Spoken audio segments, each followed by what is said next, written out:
the Ohio River Valley. By the time the first European settlers would arrive here in the 17th century, they would find a land already steeped in legend and lore. And yet, archaeological evidence suggests that the native peoples and the various tribes that called this area home had entered this region only 15,000 years ago. Compared to the 6 million years modern man has walked this planet, it was less than the blink of an eye. An unknown, primordial land sitting undiscovered and untouched by the human race since the beginning of time itself. Birthed into this world upon a foundation of geologic rage and ruin. 300 million years ago, the various continents about the Earth had begun to converge upon one another, and through a series of cataclysmic collisions, they would form one massive supercontinent, Pangea. And it was these collisions that would thrust up from the Earth a new, immense mountain range. And what a spectacle they would have been. Tall as the Himalayas, peaks as high as Everest looming like titans of myth and legend. However, this would not last. The planet's tectonic plates would continue their endless dance, and Pangea would eventually be torn asunder. North America would rip free from what would one day be Europe. The seas would rush into the ever-expanding void between and form the Atlantic Ocean. And that colossal mountain range, what of it? It would be shattered, leaving parts of itself scattered on either side of that ever-growing chasm.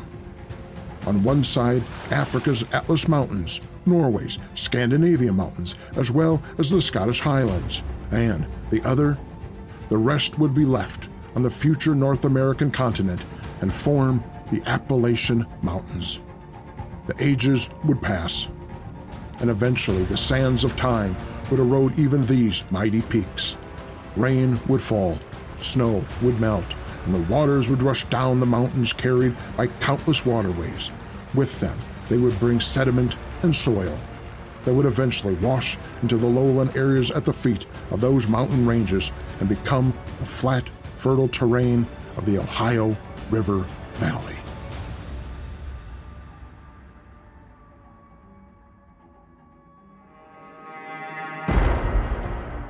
And the endless ages passed.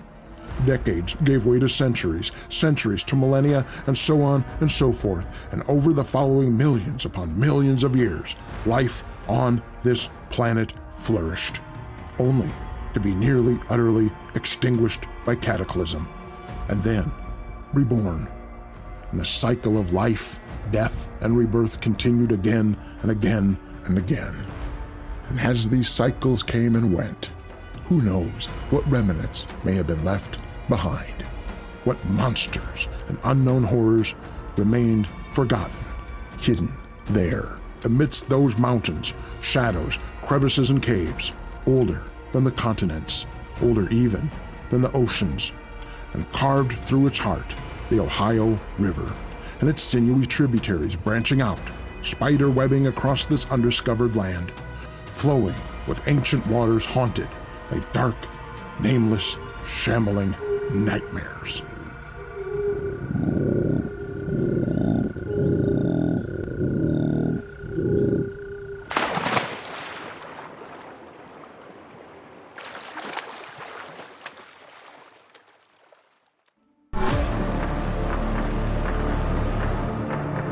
History is rife with tales of the inexplicable and the unknown.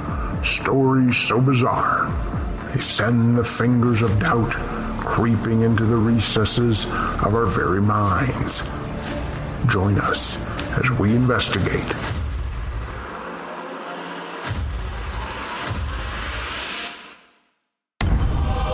This week in Creepy History.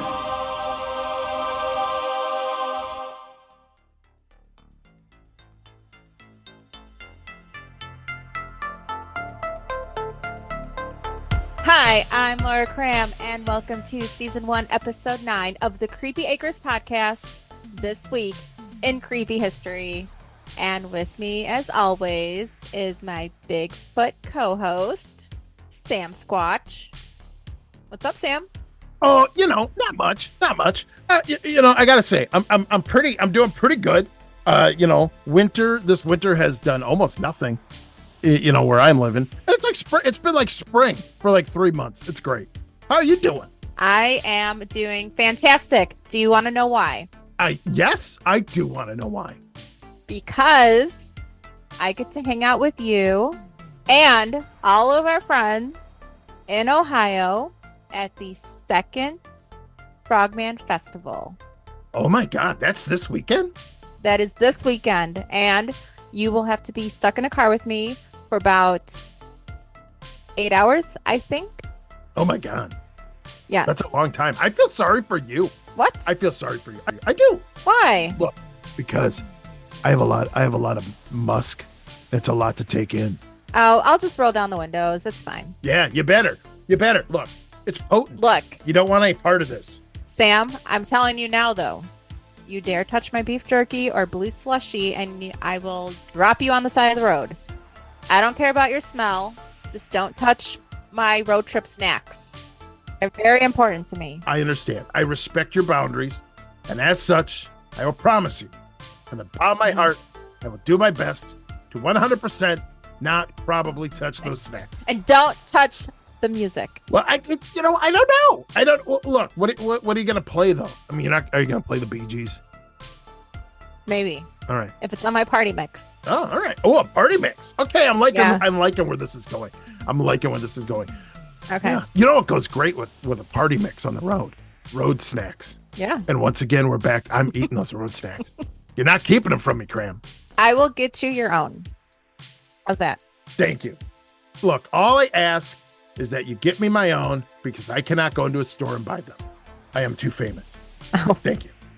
Okay. Look, everyone's like, oh my God, Bigfoot. Ah! And then, look, I get it. Poor Sam. Just trying to get some Harbo gummies, and people are just trying to get your picture all the time. I have no idea what any of that was. I don't know what that is. I am a Swiss cake roll man. All right. Oh. Story. Okay. Yeah. Little Debbie. Oh my God. Yeah, absolutely. Okay. Look, if you had to choose between all the little Debbies of the world, which one are you getting? You can only get one. What kind are you doing? Oh, that's such a tough question. No matter what you say, it's going to be the wrong answer. Go ahead. I'm warning you now. Oh. Okay. Cosmic brownie? No, absolutely not. God, look, there's only three. There's only three that matter. Nutty Buddies. Okay, yes. That's a staple in my house. Uh-huh. Absolutely. And, of course, Swiss cake rolls. Okay. 100%. Yeah. Third one, it's a toss-up. And? I'm going to have to go with oatmeal cream pie. Oh, I almost said that. Yeah. But as an alternative, if you had said zebra cake, I'd be like, okay. Oh, yeah. Those are Yeah. good. Yeah. I mean, they're all good, really. I mean, honest to God, I'm not going to complain. I'd eat every goddamn one of them. Yeah. Wait, what about Yes. the Little Debbie chocolate donuts? Like the bag of donuts, the little mini ones. Those are Hostess, you monster. I swear she makes them. Not that I'm aware of. The one All you're right. talking about in the white bag, those are Hostess. The blue bag. Oh, I don't know the blue bag. Is there another bag? You're going to make me Google this, aren't Is you? there a different bag of little, oh my God. They're called I don't know. I was going to say donut gems or something, but I could be wrong. You just opened my eyes to a whole new world. No, donut gems are, I don't know, something else. I swear, yeah, Little Debbie makes the mini frosted donuts in the blue bag. Oh my God. Look at that. Oh my God. I'm showing him a picture right now, people. Oh my God, that's real. It's real. They do exist. Just like you. Ooh. Oh. That's funny. You know what? What? You made my night. Thank you. You're welcome. I have something to look forward to besides hanging out with you. Yeah.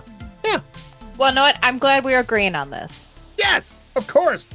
I'll give you a bag. I'll have my own bag. Yes. You don't touch my snacks. I don't touch your snacks. Yep. We can live in a peaceful harmony. Yes, I will not touch your snacks until mine are gone. No. I will kick you out of the car. I will eat mine first and then move on to yours. You better eat them quick. Look, I'm an animal. I'm an animal. I can't contain it. I can't stop it. It just happens, all right? You know what? Don't judge me. It's who I am. Anyway, Sam, Frogman Festival. Be there or be square. Absolutely. I am very excited for this. This is fantastic. Yes. I did not make it to the first one, but I have heard. It's a shame. Mhm. I've heard some of our friends are going to be there. Lots of our friends. I heard What did you hear? that Cryptid Clyde is going to be there. Yes. And Lisa Russell Oh, from Cryptid Comforts. I love her stuff, man. I believe the Moth Boys. Yes. Easton Chandler Hawk is going to be there. Yes. I heard that Creepy Acres is going to be there. Yeah, we'll be there. Oh, that's right. Wait a minute. We don't have to take those other two goofballs with us, do it? We do. Oh, goddamn. Every time. Oh, and you know who else is going to be there? No. One of my favorite people, Sadie from Pop Gun Flow. She is an amazing artist. Oh, okay. Okay. Awesome. Now. Who put this thing together? That would be Mr. Jeff Craig. Oh, okay. Map in Black. Map. Oh, yeah. I got his U.S. map and his Ohio one. Amazing person. And There's more. there's a freaking movie. Yes, it's going to be showing on Friday and Saturday night. Yeah. Oh, And yeah. I heard that someone from Creepy Acres is in the movie, Yeah. and it's not me, No. and it's not you. No, it's that writer dude. You mean Chad David? That's the one. Yeah. You got to keep an eye out. You know what? It's gonna be a fun time. Heck yeah. I'm very excited. Yeah. All right, so I have heard so many different stories about the Loveland Frogman. Have you? I mean, depending on what year you're going with, there's multiple versions. Like, there's one, I think, one in the 70s. There's one in the 50s. There's one where there's a magic wand. There's one where there's like a tailless iguana. I don't know. There's so much stuff going on in those stories. Yeah. So I think we should turn it over Yeah. to Nathaniel Leonards, and he can tell us all about the Loveland Frogman.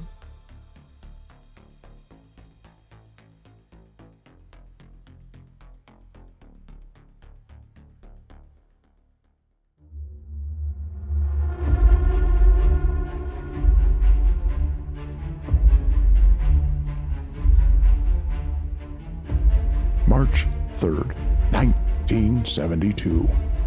The 1970s had just begun, and America was in turmoil.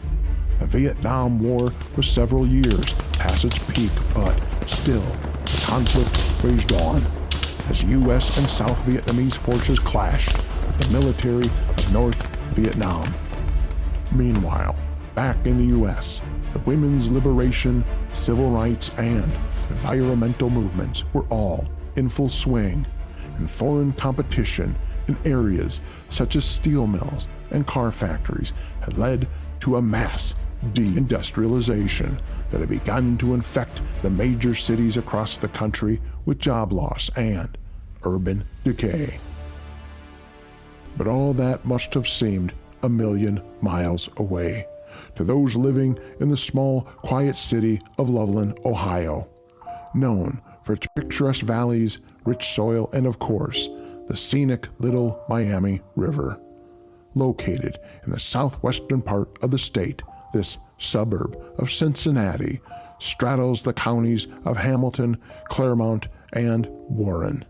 And in 1972, Loveland had only been a city officially for 11 years.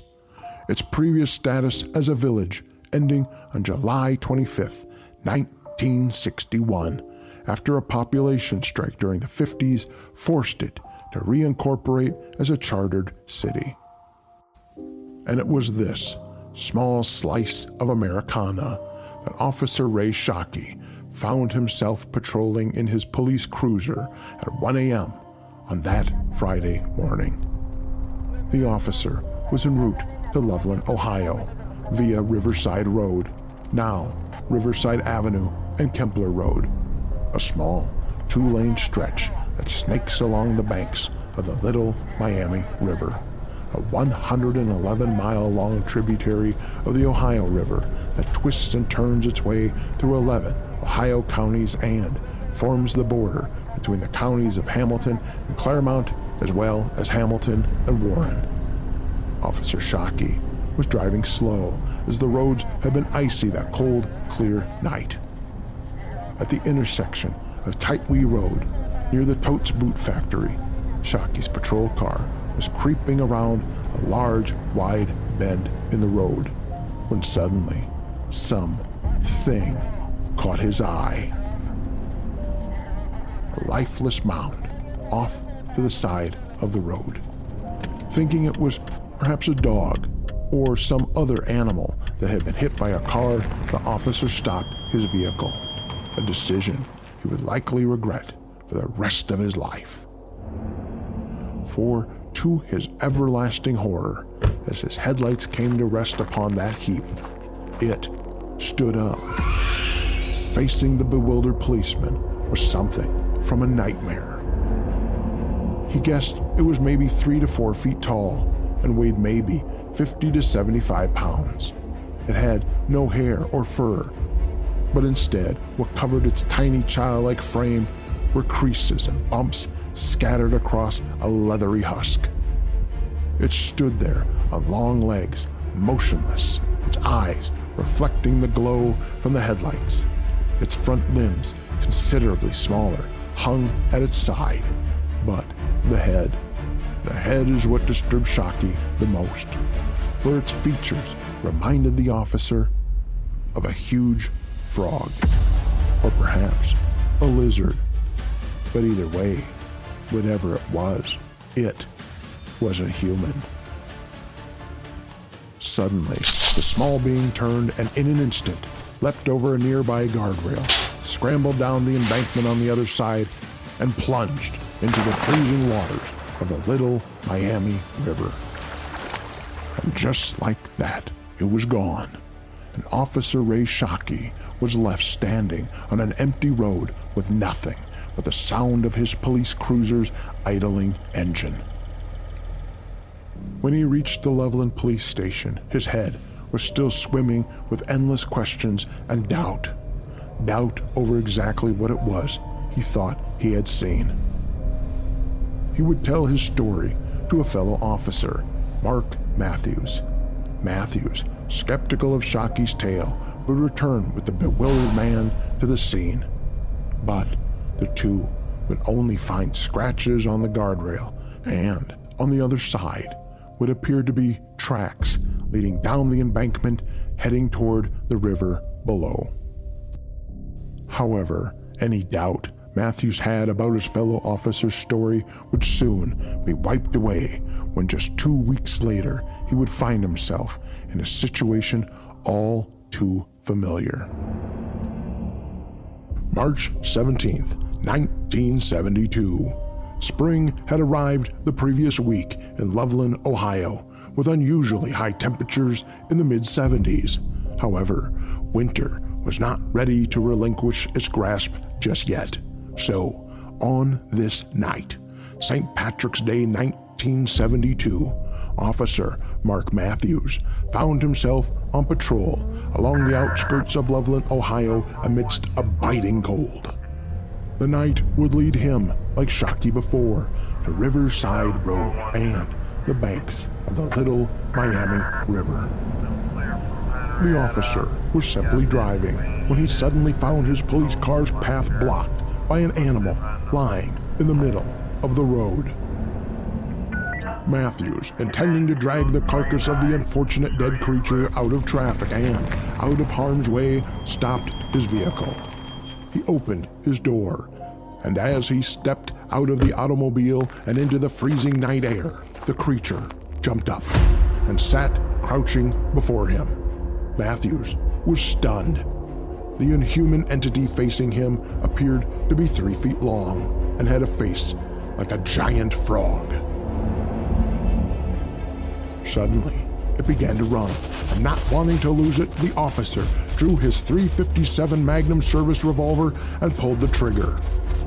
He would fire 4 times at the hideous thing as it ran with a seemingly hobbled gait. With one final leap, it would lift its legs over the guardrail and fall into the river waiting below. Matthews would claim it was simply washed away.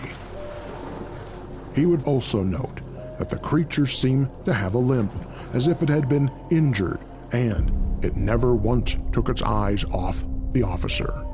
Many feel that when witnesses come forward and report their encounters to police, that it gives the story more validity. But what happens when the police are the witnesses? In the case of Officers Shockey and Matthews, they are ridiculed, they are harassed, and they are humiliated. So much so that Matthews would eventually change his story completely, claiming that what he had seen that night was nothing more than someone's escaped pet iguana that had lost its tail. In fact, over the years, Matthews would change his story again and again and again. Meanwhile, Officer Raymond Shockey would never speak publicly of his encounter. It would be easy to simply accept one of Officer Matthews' many versions of the story. Easy to put it to the back of our mind. Easy to tell ourselves it was simply the misidentification of an escaped pet that had been severely injured and as a result had lost its tail. It would be easy if not for the fact this was not the first time such creatures had been spotted in Loveland, Ohio. You see, this had all happened before. May 25th, 1955. It had been a perfect spring evening. The moon hung as but a sliver in the clear, darkened sky, and now, at 3:30 a.m., local prominent businessman Robert Honeycutt found himself driving alone just outside Loveland, Ohio. Honeycutt was often simply credited as an anonymous traveling salesman in some versions of this tale, was heading east on Hopewell Road. His path would bring him to the Branch Hill neighborhood located just south of Loveland, Ohio, and it would also bring him, like Officers Shockey and Matthews nearly 2 decades later, to the Little Miami River.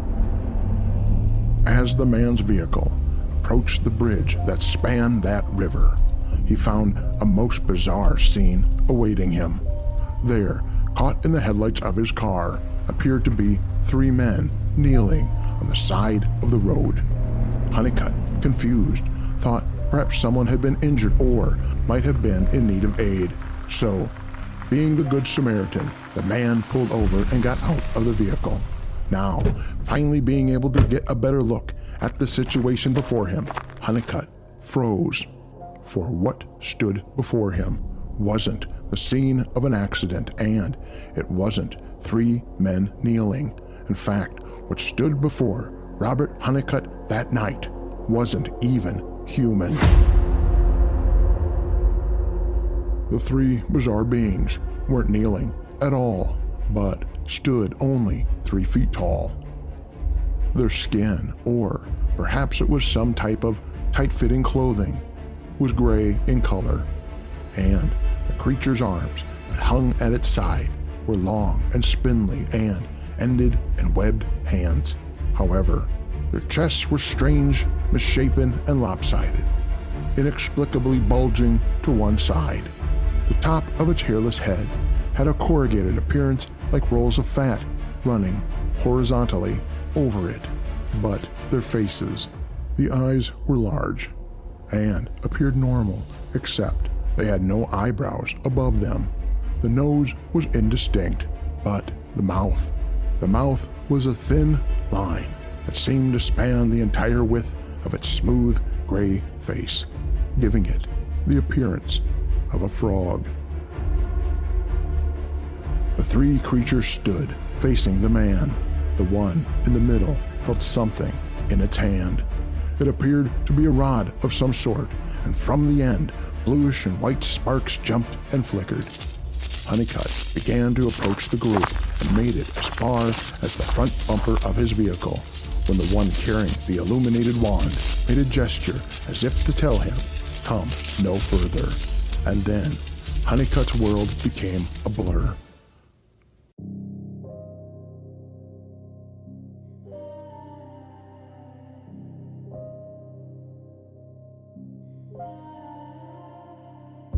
Suddenly, the man found himself in his car once again. He was traveling down a darkened road with an empty void where the memory of the last few minutes of his life should have been. Mr. Robert Honeycutt would inform the Loveland police of his encounter, and, due to his prominence in the community, the police chief himself, John Fritz, would investigate the area, and ultimately he would find nothing. So, what are we to make of these tales? Stories of small, bizarre, gray-skinned beings with their frog-like features drawn again and again and again to the banks of Ohio's Little Miami River. Could it have been something alien or otherworldly? Perhaps, as it should be noted that on the night of Honeycutt's encounter in 1955, a UFO was sighted in the area by members of the GOC, the Ground Observer Corps, a civil defense program created by the United States Army Air Force during the Cold War, whose sole purpose was to cover the gaps in the U.S.'s radar grid and report unidentified objects in the sky over the U.S. But then again, one must remember that this area of North America, the Ohio River Valley, is ancient beyond words. Older than the Grand Canyon or even the existence of the first blade of grass. The Ohio River Valley is so old that by the time the first dinosaurs walked the earth, it had already existed for 100 million years. For countless ages it stood, with its ancient waters forever flowing over a primal land, a potential home to Mother Nature's monstrous creations as well as evolutionary abominations. Or was it as simple as hoaxes and misidentification? While we may never fully know the answer to this question, it may be worth mentioning that the Ohio River and its tributaries alone have been the site of numerous bizarre, strange, and unexplained creatures over the years. Creatures such as the undescribable Octoman, the green-clawed beast, the Crosswick Monster, and of course, the Loveland Frogman. And that is just to name a few. There are other tales of alligators, giant snakes, sea serpents, and even mermaids. So while we may never know exactly what the Loveland Frogmen were, we do know what they have become in the years since. They have become legends.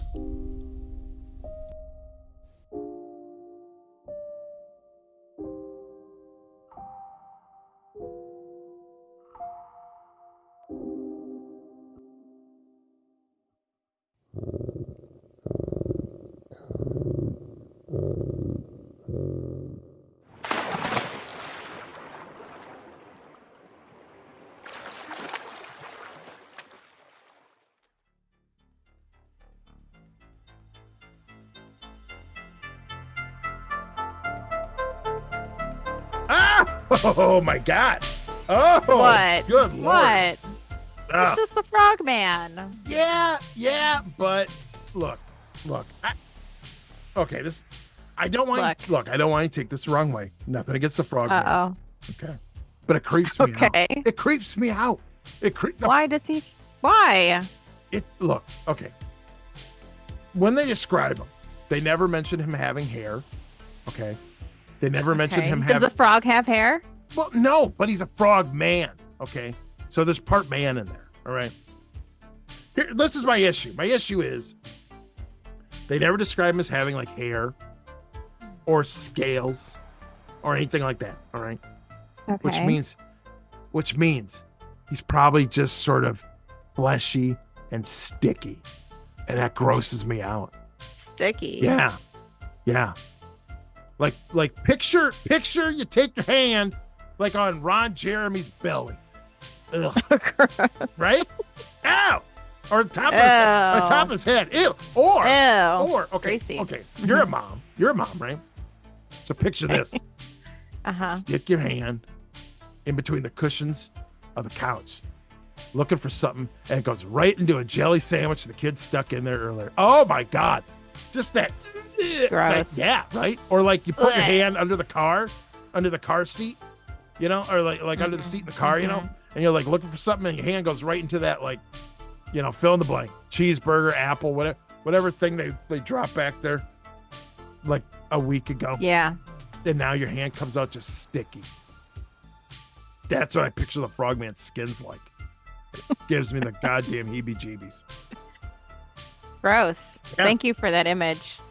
That's not what I was picturing at all. You know what? You're welcome. What do you think our guest thinks of the Frogman? Who's our guest? It is author and paranormal researcher, James A. Willis. Ooh. Weird Willis. Oh my God. This is awesome. I'm very excited. Okay. I got a couple of his books. Do you know who he is? Yeah. I do. I got a couple of his books. I got Weird Ohio, which he was an author on that. And then a few other ghost books. I don't like to talk about ghost books though. As a cryptid, I feel like I'm betraying my own kind. So anyway. Okay. That makes sense. Yeah. All right. Well, let's welcome James. Hey, it's great to be here. I'm blown away. I'm almost speechless. Sam, you've heard of me and own my books. I can't believe it. Well, you know what? I am just happy that you're excited about that and not like most people who are just surprised I can even read. So this is amazing. Thank you. Well, you didn't say that you read them. You just said you had them. So, I mean, that's taking a big leap there. True. So, but shh, don't let the cat out of the bag. I do own them, but it does not necessarily mean I read them. Yeah. I'll read them to you. How's that? You know what? That would be lovely. Thank you. Okay. All right. So our topic today is the one and only, or maybe not. James will go ahead and tell us about the Loveland Frogman, or is it Frogmen? Or just a frog, or a giant lizard. Yeah, an iguana, a tailless iguana. Yeah. The most, I guess, everyone's favorite version of it is a man-sized, half man, half frog creature with a magic wand. Yeah. I really want that to exist, but it doesn't seem that it does. But I foolishly have been researching this for over 20 years and did find a story that did happen in Loveland that does include a man-sized, not frog-looking creature with a magic wand. That over time, as often wants to happen with good stories, they just merge together, which is interesting because if you Google the Loveland Frog, you get a set of stories. If you Google Loveland Frogman, you get a separate one. They're separate incidents, different creatures, but they pretend that it's the same thing. But the stories always start out that in 1955 was when the first sighting was.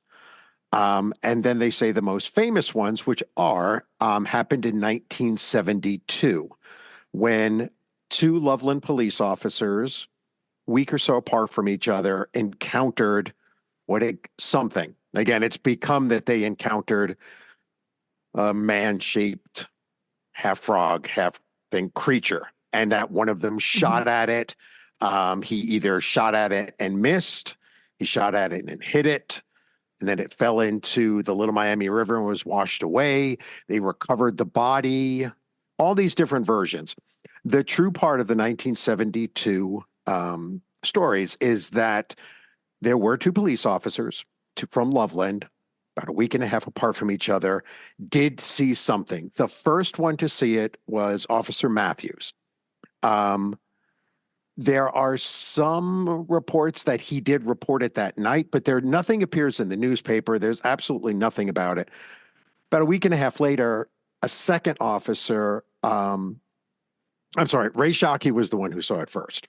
After that, Officer Matthews sees supposedly the same thing. He's the one who may or may not have shot at it. Most people say that he did. But where all of that comes to light is eventually about a month or so after that is the first newspaper article about these sightings. Now, in it, Matthews is the only one who is interviewed. He claims that he did see it. It was an oversized lizard-looking thing, but he didn't know what it was, and so he did shoot at it, but that it hopped over the guardrail and it disappeared. Was it bipedal? He doesn't say? say. Okay. But the interesting thing about that article from the newspaper is that, and again, it's just Matthews who's being interviewed for it. Shockey has, to my knowledge, never spoke about it. And it's interesting in that he saw it first, but he has never spoken about it. They are both still alive.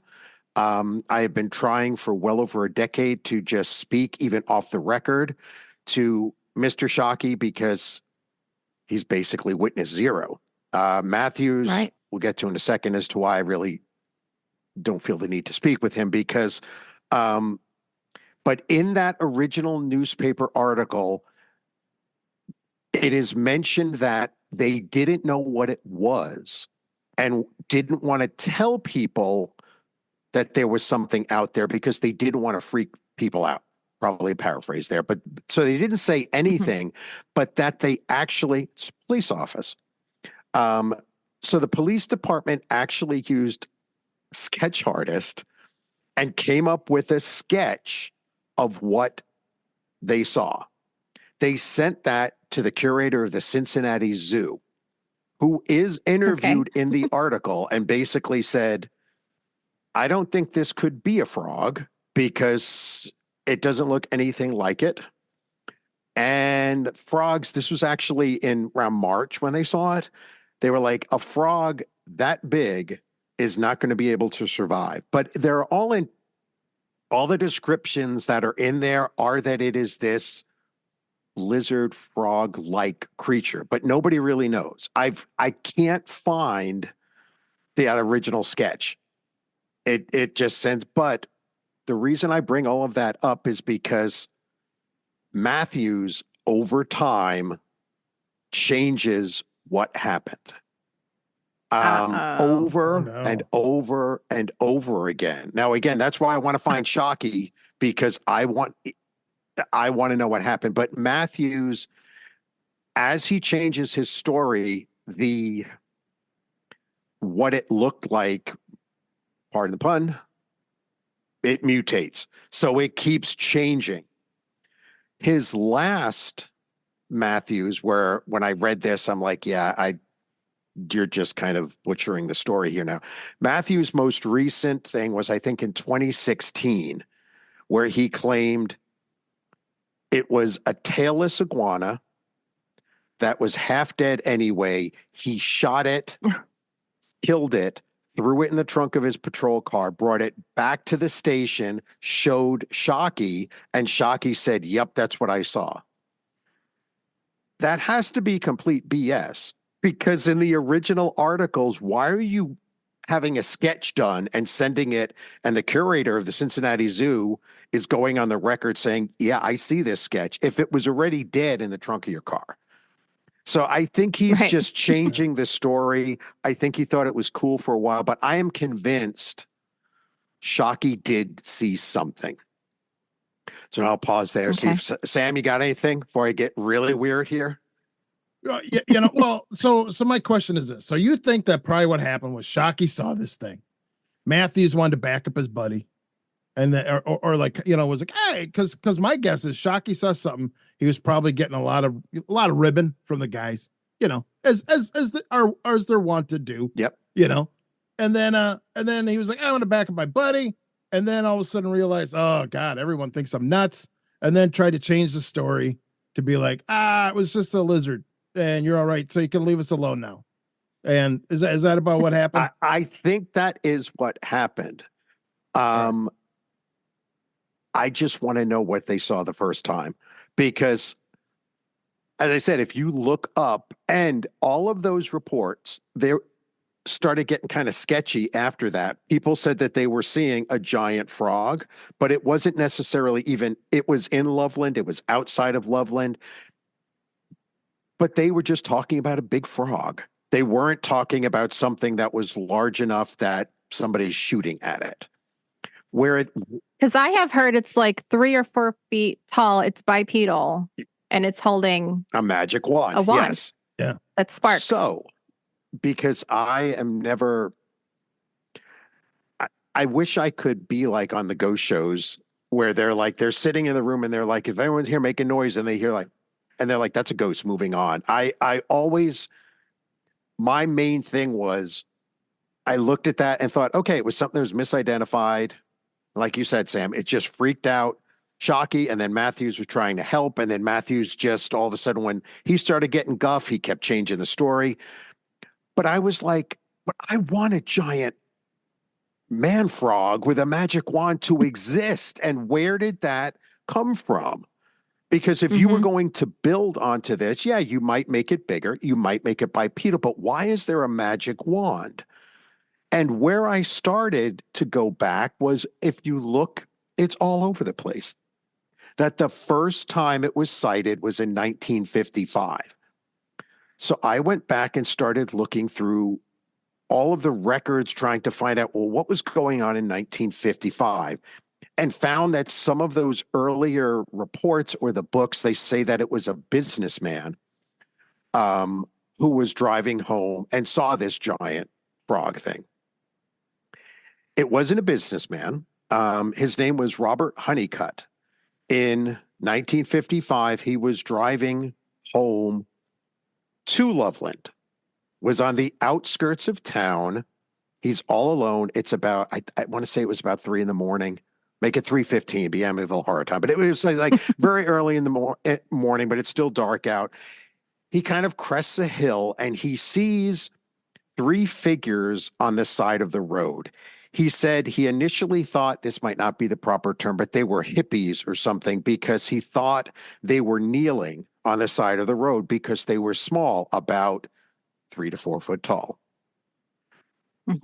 He pulls over to the side, and then he notices there are 3 of them shaped in like almost like a triangle formation. So there's 1 in the front, there's 2 in the back. He gets out, he looks, and then he realizes, no, they're not kneeling. That's as big as they are. They are not human. They are not frog. They are completely gray, head to toe. Oh, He said he could not tell whether or not they were naked and then their skin was gray, or if they were wearing like a skin suit, but their entire bodies and everything was gray. They had, so he's close to these things. They had wrinkles in their forehead, but he said they almost looked like they were painted on like a doll's.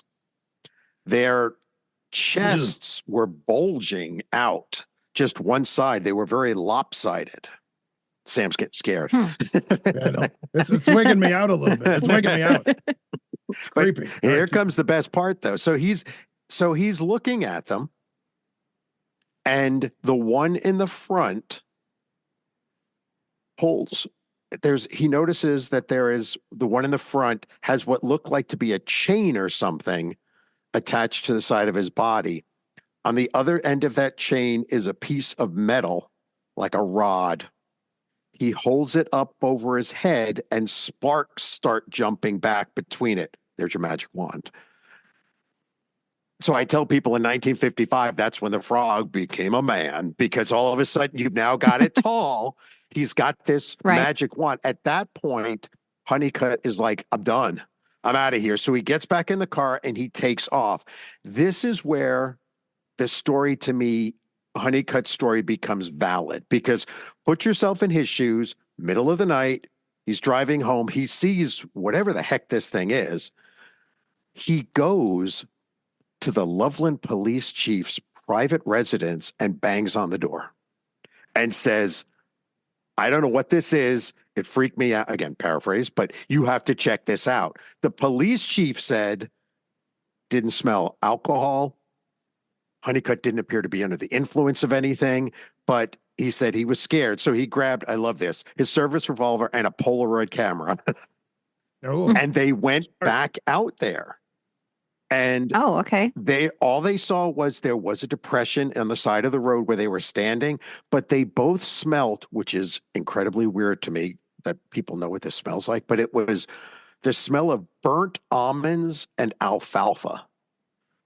I don't even know what that smells like, but it seems weird. It's just such a specific thing. That's so oddly specific. It's so weird. If you had said weed, I'd been like, yeah, absolutely. Exactly. But it's burnt alfalfa. I'm like, with almonds too, with almonds mixed in. Yeah, it's a lovely. It's like a potion, nice. Perhaps. I'm not Like sure. I would say, a scented candle. Yeah. I wonder if Yankee Candle has that scent. We should look into that and see. Yeah. Now, where oddly enough is that around the same time, there are UFO investigators who are down in Kentucky. They're down there because of the Hopkinsville goblins. And they start going out and being like, okay, were there any other sightings in the general area? So they come over and they meet Leonard Stringfield, who was Cincinnati ufologist. And he says, you know what? There was this weird report here. So they track down Honeycutt. They tracked down the police chief. They interview all of them. They even did sketches, which I was able to find the sketches of what he saw, as well as the description as to Honeycutt described him. And again, he talks about how tall they were, the shape of them. There is one line in there which I think is incredibly telling because it says it had small black eyes like a doll's. The mouth was long and wide like a frog's.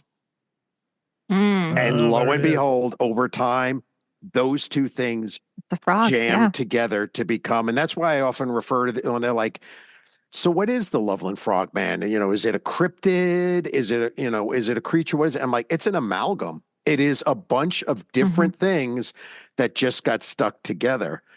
To make it even stranger is that once I started being like, okay, well, what are these? I suddenly became more infatuated with the 55 sighting because there's your magic wand. They are like humanoid. Right. There were reports of flashing lights in the sky and all sorts of things all around southern Ohio, including on the night this creature was seen by Honeycutt. There were sightings of similar creatures, as well as reports of seeing a strange smelling creature running around. Oh, I gotta say, this is absolutely fascinating. I'm loving this because this is stuff I have never heard. Yeah, I am enjoying the hell out of this. It to me, and that's why I've become obsessed with this because to me, the historian and the researcher and the folklorist here, I want to know what the 55 creatures were, because that's not as easy to disregard. The other ones, like you can say, yeah, he shot at it. It really was a lizard. They took a lot of guff for it and they sort of moved on, as well as the stories that come after. There was one in 2016. It was a hoax, but the Pokemon Go one, right? Where it had glowing eyes. There have never been any reports of the Loveland frog-like creature having glowing eyes.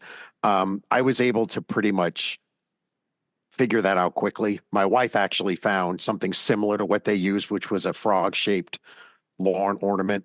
That was it was solar, so the eyes lit up. But anyway, the 55 sightings are just fascinating because there were other reports on bridges, and why sometimes they'll say that the businessman in 1955 saw these troll-like creatures under a bridge. They're just slamming all those things together. But there are reports of someone who was driving over. He was working on the it's the Sky Watchers that they did after post-World War II. I was going to say air defense, but that's not it. They built the towers. They wanted civilians to watch the skies. He worked on at one of these towers. He's going across the bridge and he sees again 3 of these creatures near the bridge that led Near Loveland? yes, but near the bridge that actually, not the bridge that everybody goes to that they think, because there is a bridge where the Shockey and Matthews sightings are. That's where everybody goes. That's not the right bridge. The bridge where in the 55 sightings, that's on the outskirts of town. But he's going to work for this, we'll call it the air defense thing, but that's what it was, the Sky Watchers. And he sees these 3 people near the bridge. When he gets to work, he basically, because at the time, all of those things went through Wright Pat and through Columbus, because it was the idea that, is it Russians? If there's something in the sky, you have to report it. Well, he called because he said, I don't know what these things are. They're not in the sky, but they're really close to this bridge near our little tower. It is true that people were dispatched from at least Dayton, from Wright Pat, possibly Columbus, to go down and investigate.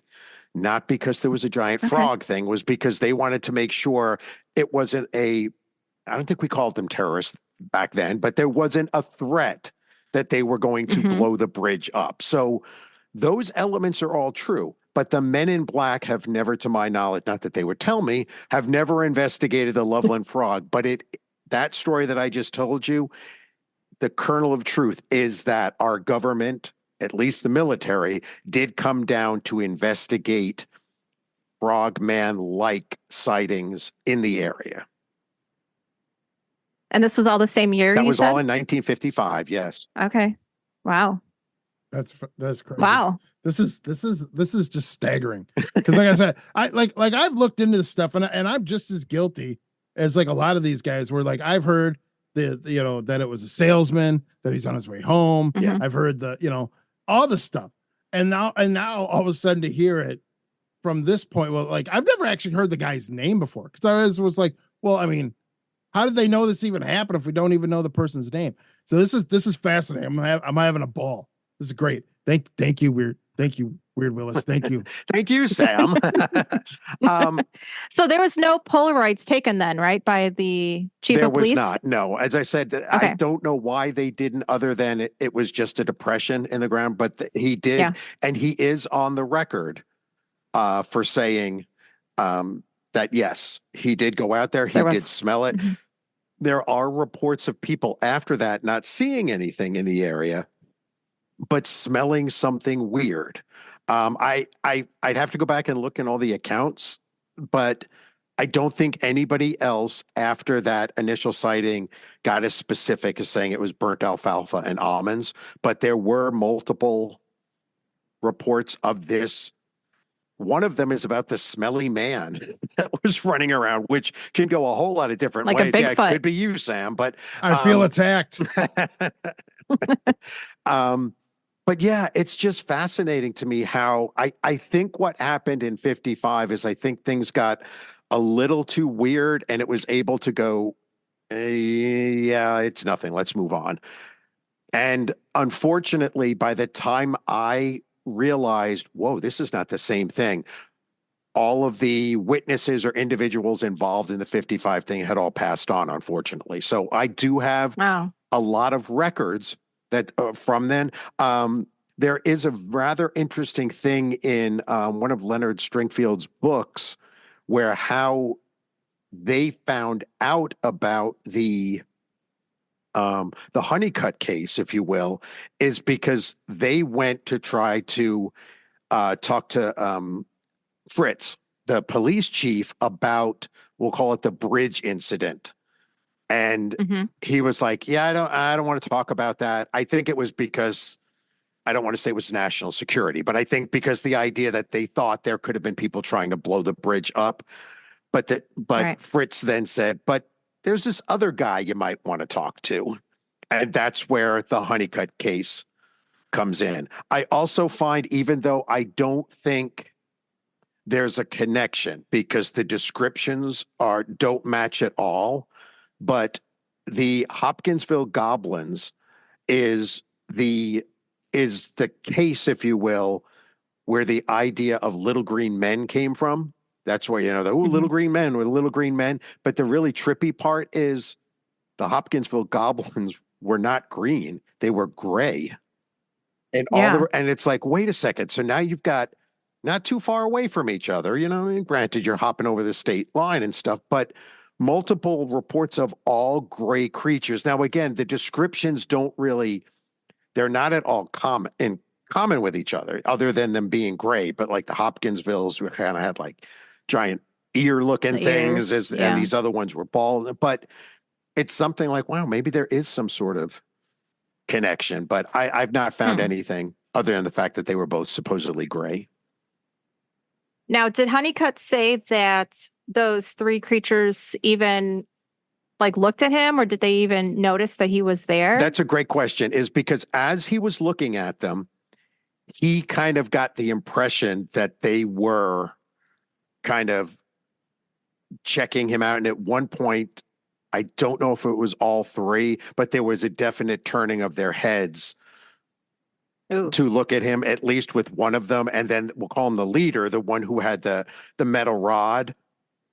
I do believe that he said that when he held that up, they were sort of looking in his direction, and he took that they were sort of advancing on him, if you will, or he took that as a thing where, they see me and they don't like it that I'm looking at them. I need to go. That seems like a threat. I mean, when you're holding a sparking rod and walking towards me in what looks like a gang scene from like the Jets and the Sharks, I'm getting the hell out of there. Yeah, indeed. I'm picturing just I don't know, like a wetsuit, all gray, that's what I'm picturing, just I don't know. This is really weird. Yeah, and I'm going back to what you had said earlier, that you had heard somebody say they were wearing parachute pants. And I wish I had pulled it out. In the sketch, how they sort of had a wrinkled forehead, I think there are wrinkles in the leg area. I'm wondering if that's where the parachute pant came from. But no, he just basically described it as being all this skin tight gray. Yeah. I was like, is that some sort of respirator or something apparatus? Because the way that they're drawn is that the whole one side of them is so distended and bulging out that they're incredibly lopsided.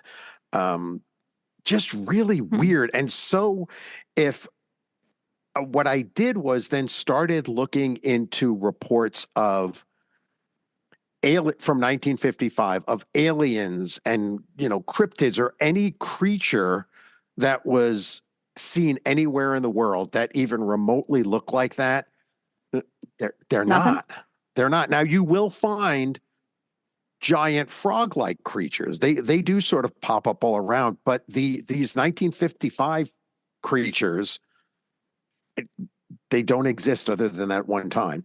And the fact that Honeycutt was so scared that he went directly to the police guy's home in the middle of the night, that to me, I think speaks volumes. I mean, it's very similar to me with the initial Mothman sightings, but when they saw it, and then they went to the police station. If I'm out hanging out somewhere with friends and they're like, there's a giant moth-like creature, flapping its wings, chasing me, we should go to the police. I'm like, well, I'll let you out, but I'm not going quite that far. So I think the fact that that's where they went, and again, that was the same thing with Hopkinsville.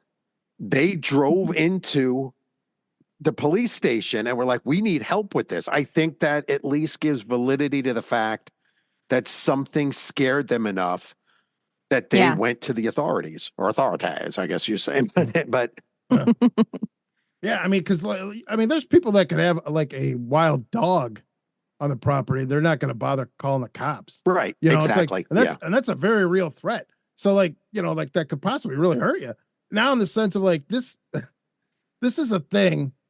Just on the road, you know how many weird things I ignore on the side of the road, and then to actually be like, you know what, I have to go hunt down the cops and tell them about. Yeah, this you need to report it. That's crazy. Yeah, that is crazy. Yep. Well, Now, did he did smell that at the time when he saw them, right? Or that was only when he brought the police officer I back? believe that he said he first smelled. He did smell it during the Alone? encounter. Yes, when he was with Okay. them. I'm trying to remember. It might have been as he was driving away, but he did definitely at some Okay. point while he was alone with the three of them did smell that. And then when Fritz came back, the police chief came back They with did him. smell it. He did say that he smelled the same thing. And Mhm. I want to say that both of them, but I could be mistaken. But on their subsequent visits past the area. So again, I'm not sure if it's both of them or just Fritz or the or Honeycutt did smell it. The same smell again, but they did not see it. They never saw those creatures after that one night, but did smell that almonds and alfalfa burning. Now, the police officers, did they report the creature as green or was it gray as well? So again, it gets hard because when you look at the two you're talking about the 72 sightings. Yeah. So that's where it gets a and- little hard because when you look at that, Shockey, I've yet to find him officially on the record giving any sort of Okay. description as to what he saw. Matthews changes his story because in the earliest ones, he's saying that he does say in some of the earlier reports that he thought it could have been a giant or oversized iguana. He does say that fairly early on, but again, his first report of what he saw just said that it was this. There's no description of color or anything like that. It does over time. Other people start making it green. At one point, I think it's in the 80s. It's covered in hair. And then it takes on, it was black, then it becomes green. And every so often, Matthews pops up again and says, no, that's not true. It was more like this. It was more like, but I don't believe that. Yeah, I'm fairly confident that Matthews never actually had it standing that it was bipedal. He always had it kind of moving. It was moving fast at one point. I think that was because he wanted to, because he shot at it with a service revolver and missed it. I think he wanted, then it was moving fast. But then when it was moving slow and he said that he shot it and he killed it, I think he started getting flack for that. And that's when he said that it was half dead anyway and was just kind of laying there. I also went back just for like fun and was like, how, if this was a giant iguana or a tailless iguana, if you think of an iguana and then you take its tail off, I don't know how that would intimidate you to the point where you feel, what is that? You know, you might if you were driving past, but then you're not, it's almost not kind of like what Sam said, you know, there's a lot of weird stuff you drive past on the side of the road. This was big enough to cause two police officers to stop and look at it and try to identify it. There's also, which I found this really interesting, is that when it dips below, I don't remember, I want to say it's like 40 degrees or something like that, but iguanas freeze. They still, and there's these really weird YouTube videos that you can see that iguanas just basically lock up, fall out of the trees and stuff. They're still alive. It's almost like they're going into like a hibernation sort of thing. Then when they warm up a little bit, they just hop off and they go about their business. The temperature on the nights when both of them, Shockey and Matthew, saw it, at the time that they said that they saw it, that iguana wouldn't have been moving. It would have been frozen. I was trying to use science.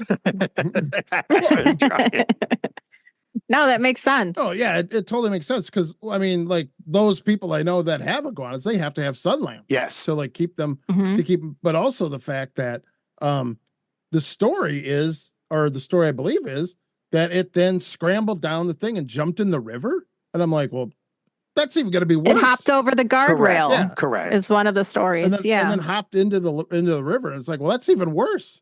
I mean, like, It's like this thing is like, okay, how's it even going to be like mobile enough to do that, let alone then jump into like icy water and swim away?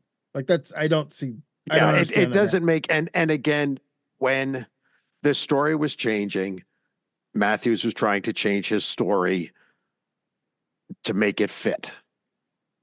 Because you're exactly right. Now, the original stories, it crawled under the guardrail. It wasn't until the later versions where other people were running with it and made it so big, it had to, pardon the pun, hop over the guardrail, and that's when they went back and there were scratch marks from its big claws all over it. But Matthews did say that there was the old the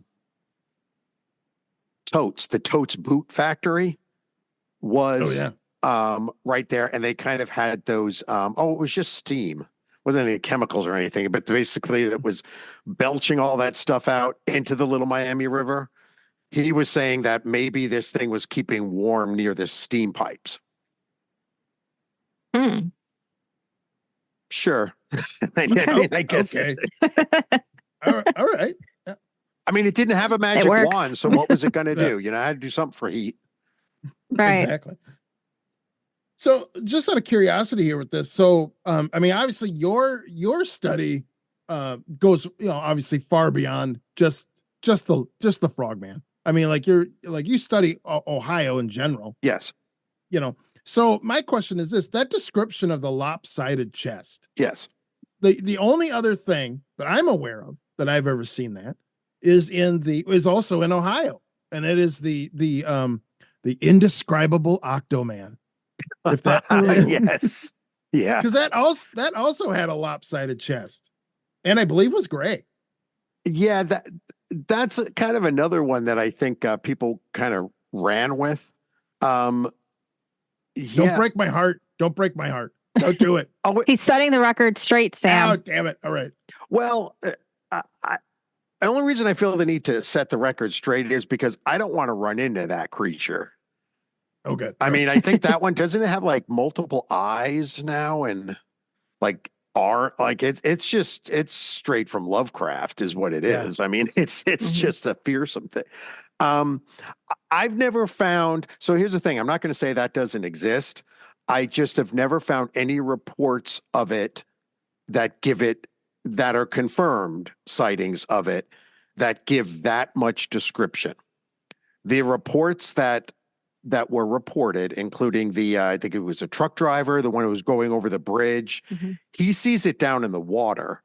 It was incredibly stormy that entire week. There was a lot of debris in the Little Miami. Some people are saying that it was actually just a telephone pole or giant pieces of wood or something. But that description where he says it was indescribable and he couldn't tell what it was indescribable because he was flying past it at like 70 miles an hour, what have you, and saw this, what looked like, it leans more towards a Loch Ness monster.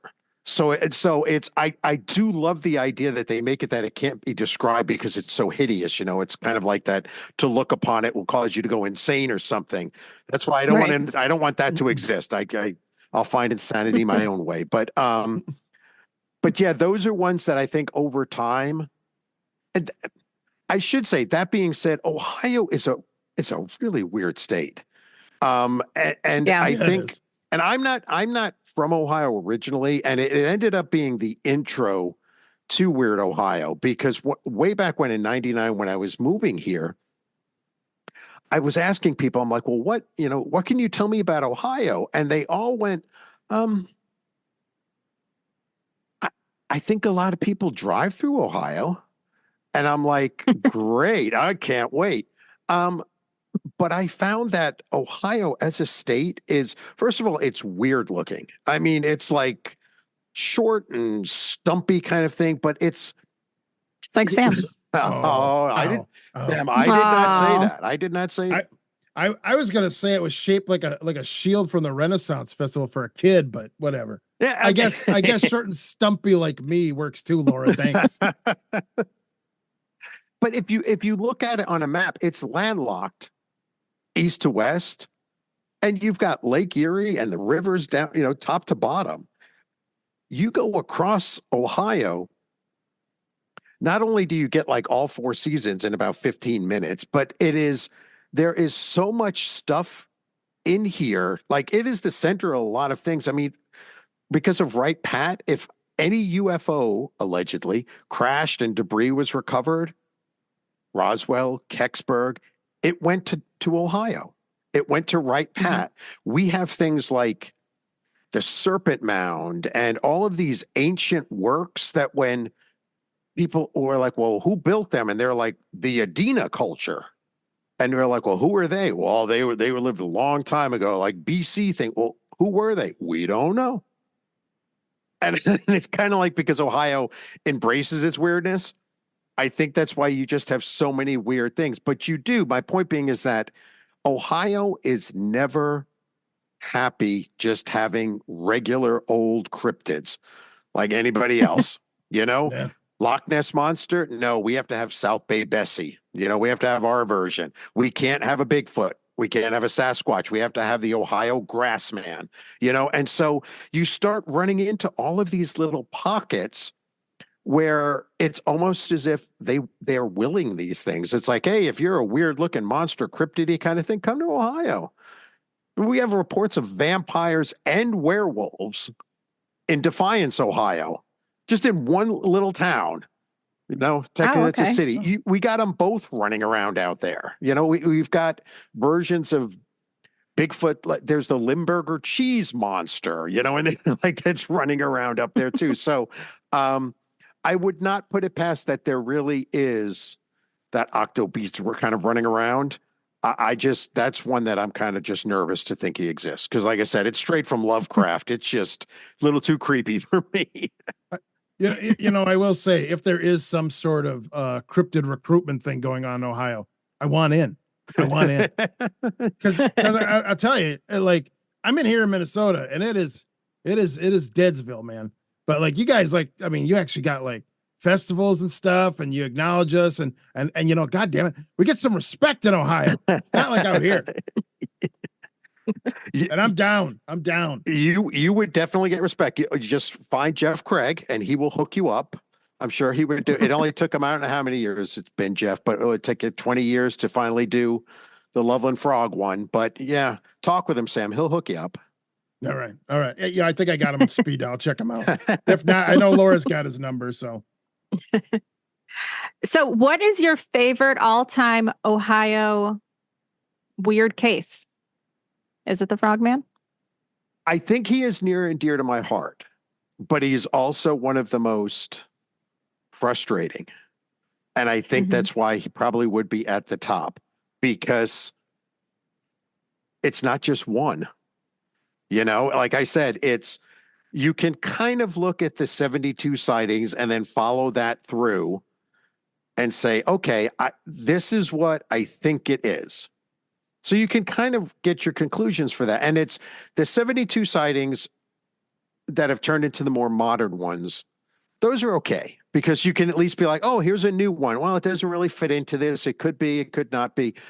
The 55 ones is what is the most fascinating to me, because that is where I probably spent the most time, because I don't know what those were. You know, I don't think, based on the descriptions, I don't think they could have been people. And simply because you're already dropping them down way below, you know, normal size with just that alone. But then the descriptions, you know, it's not like it turns out that, oh, it was a guy in a spacesuit, you know, or it was a guy that they were just trying to prank people. And that's kind of, I don't know why you would dress like that to try to prank people. You know, it's just so strange. And when you start looking at all of these other little buckets of weirdness that are around there, you're like, something was going on in the 50s in Ohio, down around Loveland, Ohio.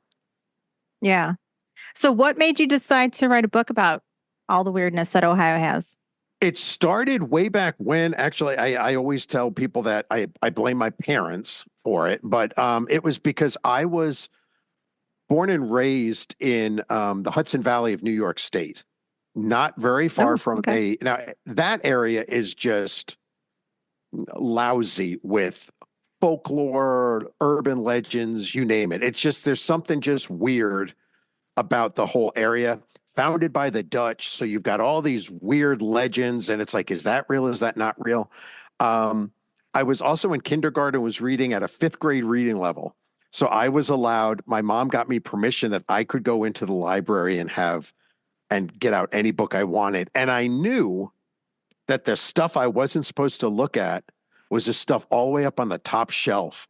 I had the dust things. Now I'm dating myself now, but you could open the book up and they had where they used to stamp the date that the book was taken out, last checked out. Yeah. I was always looking to find the last time those books were checked out because I knew I was going to find a secret book there, and I never did. But it was mostly like car manuals or something. But in 3rd grade, our big class field trip was to go to Tarrytown, which it's Sleepy Hollow now.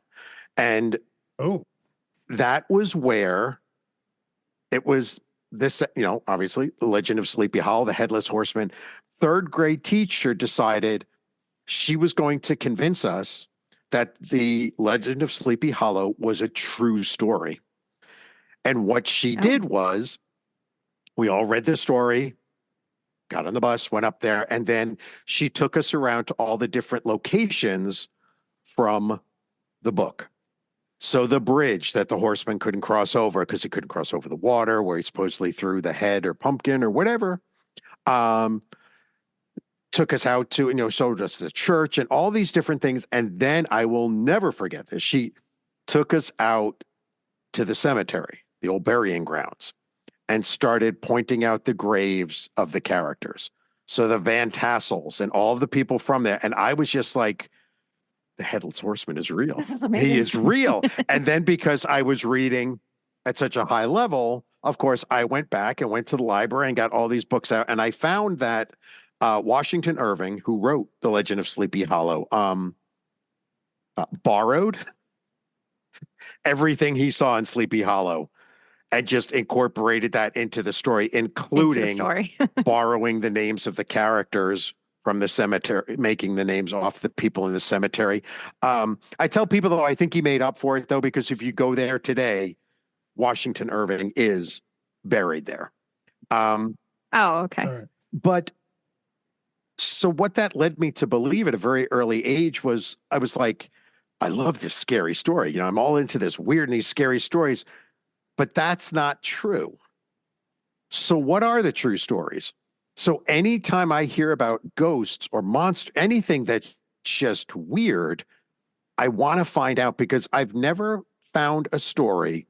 It's very, very rare that you will find a ghost story or an urban legend or a folktale or a monster sighting that people are just making it entirely up. Even if they say, well, I went out here and I saw Sam. I saw a Sasquatch out over here. Even if it turns out that they just made it up and Sam was nowhere in that area, you can go back and be like, oh, but wait, there were sightings there. This guy just made his up because he was trying. So people don't normally make up monster stories and things like that on their own. There's usually that kernel of truth. And that's really what maybe I just like a good mystery, and so I'm always looking to try to dig deeper into things. And I'm also okay with, I think why I've lasted so long in this, I don't want to know all the answers. I think this would be an incredibly boring world if we really knew all the answers. So I am always willing to be like, I don't know, but isn't this cool? When I get in a lot of trouble with actual historians when I say that ghost stories and legend tripping, that is history. And they get annoyed with me because they're like, well, it's ridiculous. And I'm like, no, it's not. You ask any teenager, even when they're adults, and you say, hey, do you know the story about the Crybaby Bridge, or this story about if you go to the cemetery and you do this and stuff? And they're like, oh, yeah, we did that. Did anything happen? No. Was it fun? Hell yeah. We took this person and we scared this person and we got this person to get out of the car and then we pretended to leave them. That's their history. That's part of their history. Yeah. And I don't want to say that I could care less that there's not really a ghost or a monster there. It's like, that is part of our history. It's something that we all remember.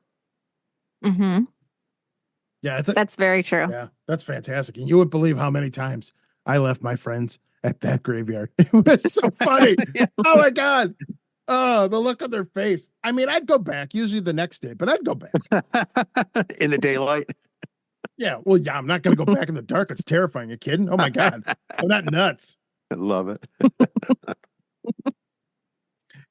I just got to say, when you were talking earlier about the Adena people and the Serpent Mound and stuff, I got to say, one of my favorite things is when you hear stories of when the settlers show up and they ask the natives to that area, hey, what's that thing?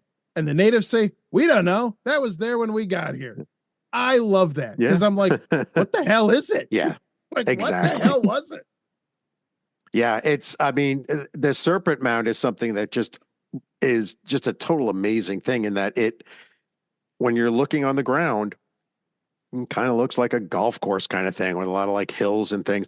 When you go up and look at it from above, it is a giant, it coils a serpent that's mouth is open. I mean, Is it an effigy mound? they're not really sure what it actually is. And that's the thing. They don't know what the purpose is. So some refer to it as it being like an effigy mound, but it's still open to debate as to what it was actually used for.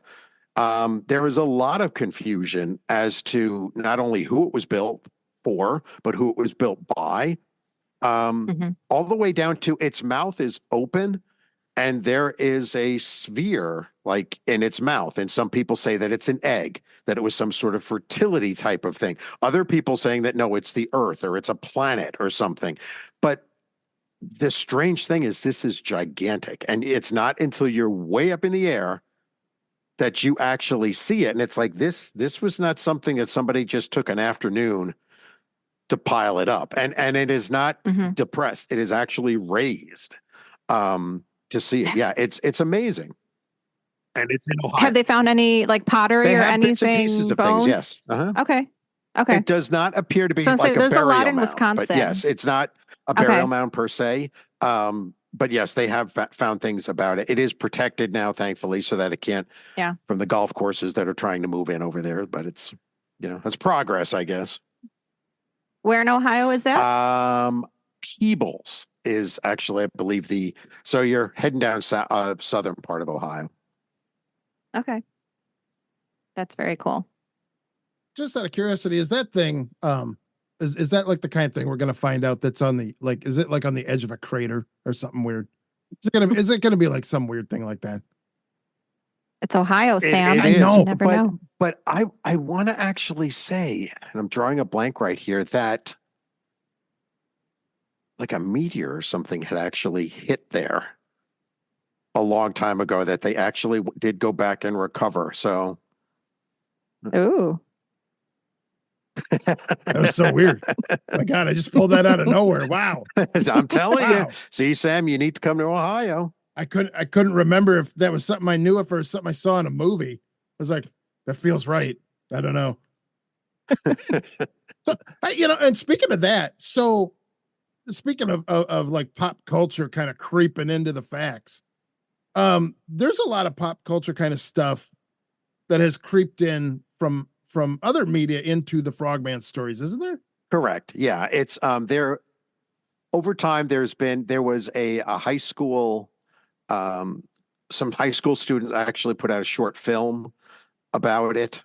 Don't want to give out any spoilers on it, but there is they are going out to investigate the Loveland Frog, and they go to the Loveland Castle, which, if you're not familiar with that, another weird thing, it's in Loveland, obviously.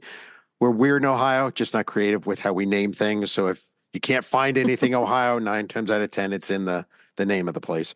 So it is in Loveland. It is up on a hill that is next to the Little Miami River. The Loveland Castle was built by one man by hand over the course of 50 years. And how he built it was he would get up every morning with two, I believe they were empty 5-gallon pails, walk the 150 so yards down the hill to the Little Miami River, pull the rocks out, fill his buckets, walk back up. And that's how he built his castle. Spent 50 years doing Wow. that. I think the estimation was that it was 50,000 round trips there. I was really hoping you're going to say he enslaved frog people, but No, I was like, oh, this is well, it. It's it. No, okay. No, according to legend, but no, it's the castle is something you have to see to believe because it, it's at least 3 stories. It's got a dungeon. Wow. It is basically a scaled version of a what? European castle. When was it built? Why has it got a dungeon? I don't know. You'll have to go and see. There I might don't be think I want to. there. Well, there is only one technically cell in the dungeon, and I think that's occupied. I won't say anymore. You'll have to go to check it out. But yeah, Ooh. it's got turrets. It's an amazing thing. And I mean, this guy just came back from fighting overseas in Europe, and he had fallen in love with European castles, and he was like, I'm going to build my own. No blueprints, Wow. no nothing. He just built it. But anyway, in that short film that they did, they go out to the Loveland Castle to investigate the sightings that took place there and may or may not encounter a frogman, shall we say. I don't want to give it away. There have never been any reports of the Loveland Frog at the Loveland Castle. But if you go online, you will find all sorts of reports of it being, and including that's where it lives. Now, yes, it is at the Little Miami River, so you are close there, but the sightings from the 55 sighting to the ones from 72, they're nowhere near. Now, I don't want to say they're nowhere near because they are in Loveland, but the castle is far away from that. There was also a play. I love the title. Hot damn, it's the Loveland Frog. It was very short-lived. I did want to see it because it actually involved, I believe it was moonshiners who were being chased by the Loveland Frog. So it was a documentary, I think, but no, it was a very tongue-in-cheek sort of thing. But aspects of that started making its way into it. So yes, it does. And I'm happy to say that in the vast majority of the new versions that have popped out, including MetaZoo, he's got his magic wand. Now, there have never been any reports of him wearing a wizard's hat. I think that's totally different, but newer versions have him with a magic wand and a wizard hat on. But Any reports of a frogman ghost Oh, no, but that would be really cool. at the castle? Right? All right, let's start it, Sam. Now, the castle is supposed to be haunted. Some people say that it was actually that Harry Andrews, the guy who built it, he did die at the castle, but he was murdered by a frogman, probably. that would Ooh. probably be like okay based on how he went, and he actually he caught himself on fire. It's not funny. Oh, Shouldn't have, but he didn't. He didn't technically die from that. He just refused the emergency care and then passed away because of his injuries. So people say that he haunts there, but I did find it's a different weird story for a different day. I did find records when Harry lived there. He did think that there was a ghost in there. He said it was the ghost of the children that were killed in the fire nearby. And I was able to, they really did exist. And Jeff Craig. What happened with the children? What's that? What happened with the kids? They were killed in a fire. So that part is. Like at a home? Yes. Or? Yeah. And again, Jeff Craig's name keeps popping up, but he and I many, many years ago went crawling through the underbrush to try to find the foundation of the house. And we found something that could have been. It was really up close to the road, but again, you're like, is that some sort of, I guess I'm supposed to say it's a synchronicity, but the idea that Harry caught fire and there was also supposedly the ghosts of children that were killed in a fire there. Again, I think those are things that might not be connected, but yes, Harry thought while he was alive that the ghost of the children killed in the fire would come into the castle at night. And then those ghost children burned him. That's what happened, right? There you we're go. all on board here, right? It could. Right? The frog is the one that started with the sparks. Yes, from his magic wand. So His he wand. did it. I think they were all in cahoots. Yep. Yep. Uh-huh. Mystery solved. Oh my God. It was a caper. I think it was officially a caper. We just Scooby-Dooed it. This is fantastic. I don't know what the current Loveland Frog Frogman movie is about, but I know what the next one's going to be about because I'm writing it right now. It involves ghost children and a castle. This is awesome. Keep going. But where does he say it's going to have something to do with the frog? When is he going to show up? I don't know. I love it. We'll work them in at some point. I don't know. There you go. Uh-huh. James, tell us more about your other books. Yeah, I've written or co-authored 16 books so far. Okay. There are, I'm currently working on the last of my trilogy because I always wanted to have a trilogy, but no, basically, the publisher asked, they were like, we want to do a book on legends and lore in Ohio. And I was like, that's not going to fit in a book. So they said, well, could you do it in 3? And I said, yeah, I could do that. So I've done Central Ohio Legends and Lore and then Southern Ohio Legends and Lore. And we just signed the paperwork to do Northern Ohio Legends and Lore, which will be out next year. And that's kind of cool because it's got a little bit of everything. It's ghost stories. You've got cryptids, you've got UFOs, but then just stuff where I'm like, this is really weird, and just weird true stuff in history. So it's got things mixed in there, like Ohio has got the longest running mine fire that's been burning underneath Centralia. I'm not Centralia. Centralia's got nothing on Ohio. And New Straitsville. And that during Prohibition, New Straitsville moonshine was the purest moonshine you could get. And everybody wanted it because they'd go and cook up in the hills. And if anybody saw anything, the smoke coming up from the mine fire, they were like, that's just the mine fire.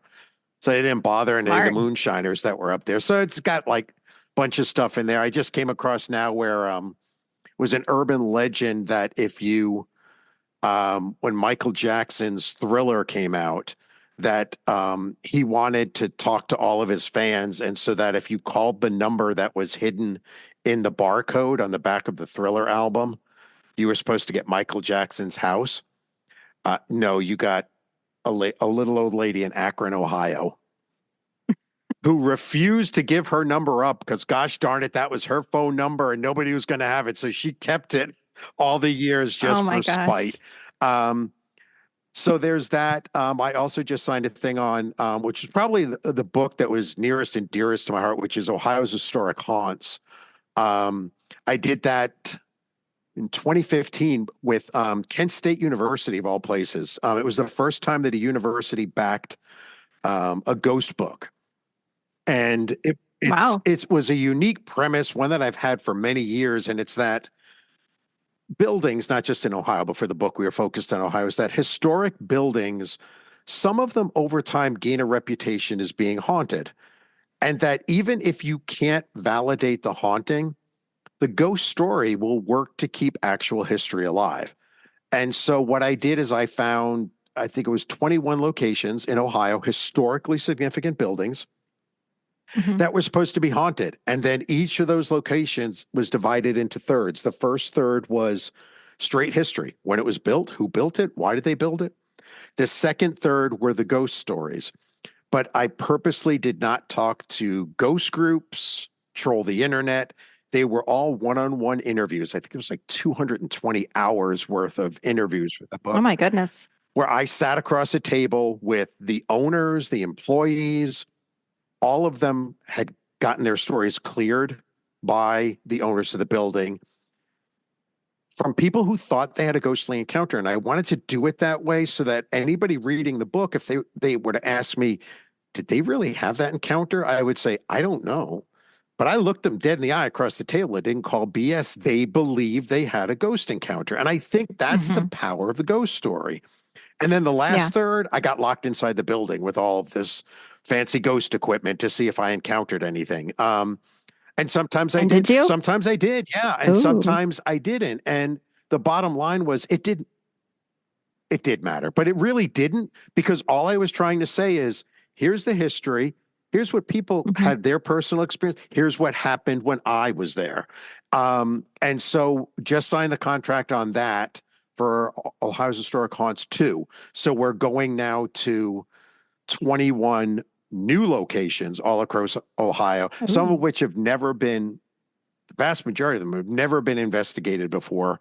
All of them are open to the public too, because I thought that was important, because a lot of times people in the ghost any community, but specifically with the ghost hunting community, a lot of them get a bad rap because you have a very small portion of the population that thinks, well, the building's abandoned, must be haunted.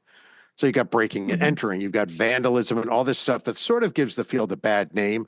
So I wanted to have places where people could go, and also I love that. Not places where I tell people I've never been kicked, punched, knocked downstairs, made to write bad checks. You know, if I go into a house, never happened, but in the house says get out, I'm gone. You know, I'm not into that stuff. It's never really happened. And a lot of these locations were fearful about being in it because they were saying, we don't have a ghost that's mean. It's not going to get anybody, but we're a little nervous. We are a public building that people are not going to want to come here because of the ghost. And I'm like, I agree. And that's now how it should be. So I tell people, you can go to these locations, just don't be in a jackhole about it. Just be nice, because guess what? If you're a jackhole to a living person, they're not going to want to talk to you. So why do you think a ghost is going to want to talk to you if you're just an imbecile?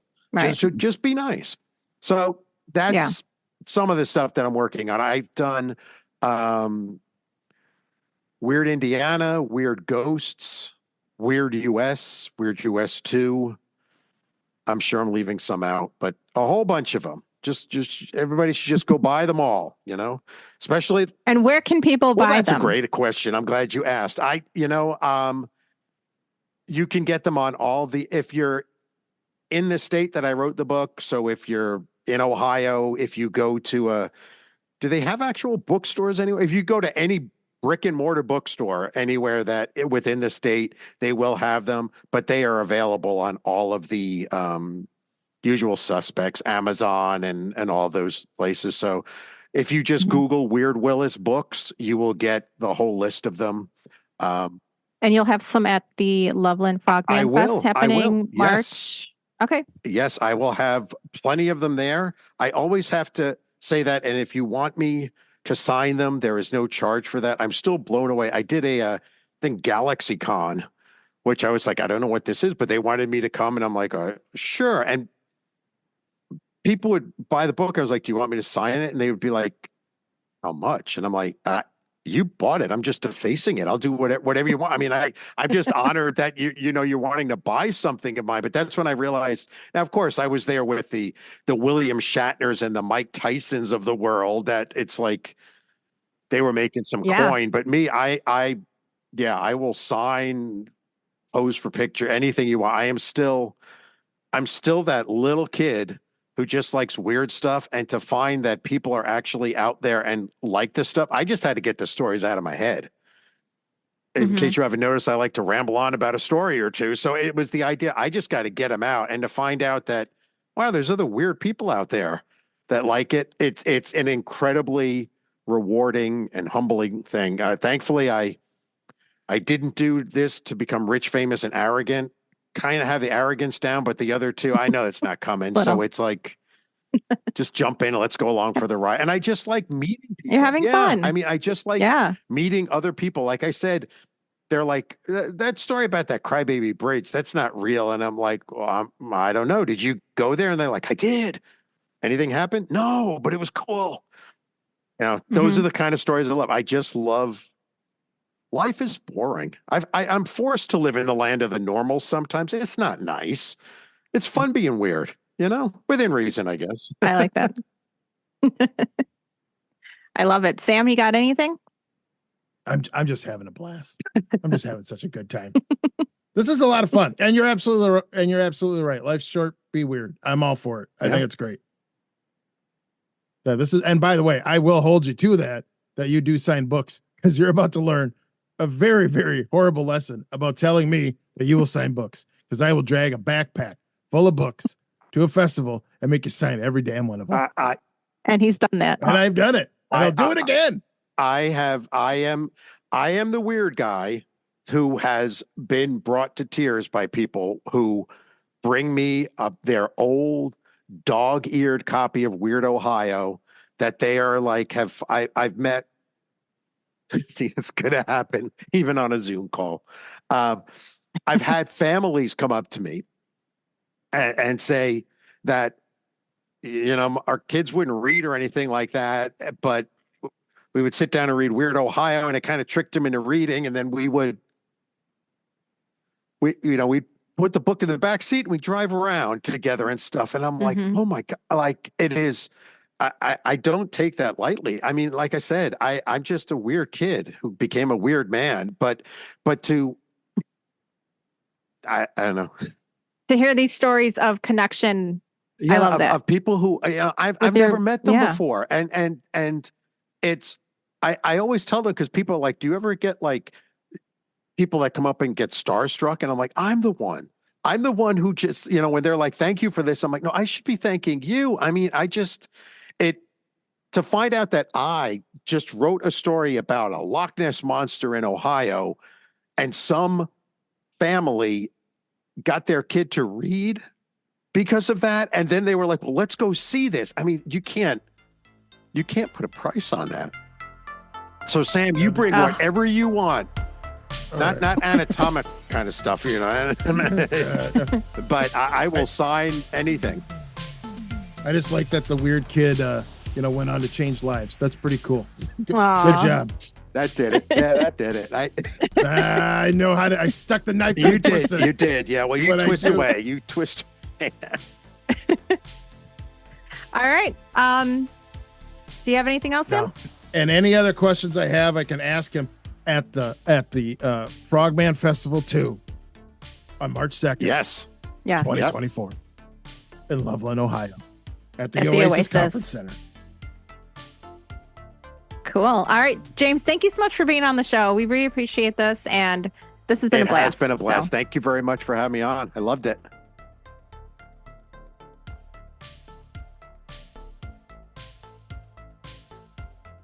Oh my God. Wow. You know what? Wait, let me guess. You think he's a good dude? No. I think he's a great dude. I liked him. And you know what? I gotta say, I have never been disappointed with any of our guests. Okay?